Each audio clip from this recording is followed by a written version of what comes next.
Studio Khagaria.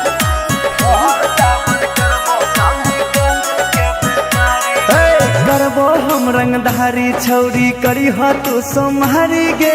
घर सावन करबो खाली गंज के व्यापारी गे। करबो हम रंगदारी छौरी करी ह तू सोमहारी गे। घर सावन करबो खाली गंज के व्यापारी गे। बाबो है गंजेरी उनकर चेलो सब नशहरी गे। घर सावन करबो खाली गंज के व्यापारी गे।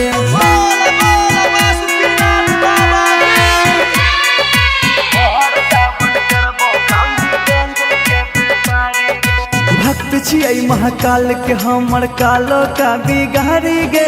घर सावन करबो खाली गंज के व्यापारी गे। खुआ में बमलाइन खाइ छै भोला भनडारी गे। घर सावन करबो खाली गंज के व्यापारी गे। घर सावन करबो खाली गंज के व्यापारी हे नशा में नशाइल रहे छै भोला भनडारी गे।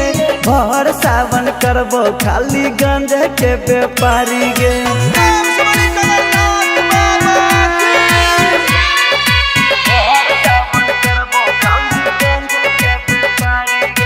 हमरे खातिर करिह पगली बाबा पजल ढारी गे। घर सावन करबो खाली गंज के व्यापारी गे।